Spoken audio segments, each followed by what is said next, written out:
ఎవరిది డ్రామా ఇది? ఆ కెన్స్టాల్ జోలికి ఎందుకు వెళ్ళరు? ఇవాళ ఇది ఇంకా ఈ స్టెల్లా అనేది నేను ఎవరినో నాకు కాకినాడకు సంబంధించినటువంటి మీ 2 పేపర్లు 10 ఛానల్స్ ఉన్నాయి కదా, దాంట్లో ఒక 2-3 ఛానల్స్ విలేకరులతో మాట్లాడాను. ఈ 2 పేపర్లో ఒక పేపర్ ఆయనతో మాట్లాడాను. ఏంటి బాబు ఏం జరుగుతుంది షూటింగ్ అసలు ఏంటి ఇదంతా అని చెప్పాను. సాక్షితో మాట్లాడాల, సాక్షి విలేకరుతో మాట్లాడాల. మీ 2 పేపర్లు 10 ఛానల్స్ లో ఓ 3గురితో మాట్లాడాను. మాట్లాడితే వాళ్ళు చెప్పేది ఏంటంటే, సార్ ఇదంతా పెద్ద డ్రామా, ఇది ఈ స్టెల్లాలో పవన్ కళ్యాణ్ గారు సీజ్ ద షిప్ అన్నాడు కదా స్టెల్లాలో.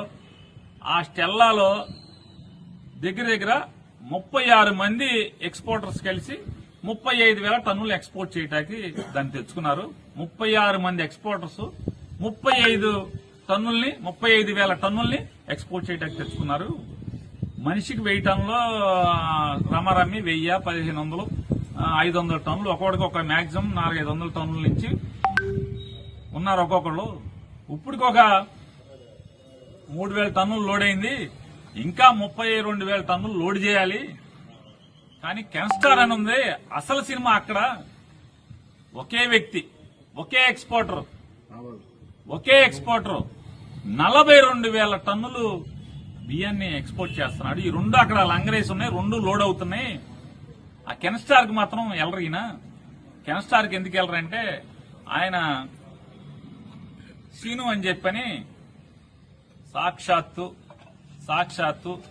ఆంధ్రప్రదేశ్ రాష్ట్ర ఆర్థిక శాఖ మంత్రి వియ్యంకుడు కోడలు తండ్రి వేల్పూర్ సీను ఏదో అంతా నాకు వాళ్ళే చెప్పారు. ఆ పేర్లన్నీ కూడా తగిలింది నాకు. వేల్పూర్ సీను ఈ రాష్ట్ర ఆర్థిక శాఖ మంత్రికి వియ్యంకుడు. అతను ఒక్కడే 42,000 టన్నులు ఒకే షిప్ మొత్తం ఇది 35,000, 36 మంది 35,000 టన్నులు 36 మంది లోడ్ చేసి బయటకు ఎక్స్పోర్ట్ చేస్తున్నారు. నైజీరియాను అక్కడికి వెళ్తుందంట ఆ వేల్పూర్ సీనుది. ఆ వేల్పూర్ సీను ఒక్కడే 42,000 టన్నులు ఎక్స్పోర్ట్ చేస్తున్నాడు.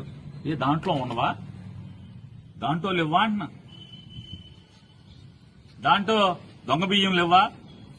పీడీఎస్ బియ్యం లేవా? దాంట్లో చూశారా? చూడరా? వేల్పూర్ సీను అయితే మన కళ్ళకి గంతలు కట్టేసుకుంటారా? అంటే గుర్రానికి కళ్ళకి గంతలు కడతారు, రోడ్డు వెంబటి వెళ్ళాలి, అటు ఇటు చూడకూడదని. అట్లా చంద్రబాబు నాయుడు గారు ఏమన్నా గంతలు కట్టాడా? అసలు మిమ్మల్ని షిప్లోకి పర్మిషన్ ఇవ్వకుండా ఆపిన వాళ్ళు ఎవరు? పర్మిషన్ ఇవ్వకుండా ఉన్నది 2, అంటే పర్మిషన్ ఇచ్చేది 2. ఆ 2 మీతో బోట్లో ఉన్నారు. మరి ఎందుకని పర్మిషన్ ఇవ్వలేదు? వాళ్ళ మీద చర్య అంటే మరి ప్రభుత్వం ఎంక్వైరీ చేయాలి కదా.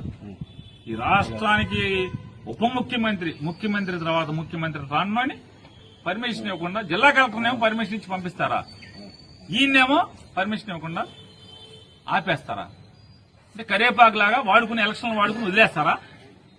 ఏంటిదంతా ఈ తంతు? మీరు కెన్స్టార్ దగ్గరికి ఎందుకు వెళ్ళరు?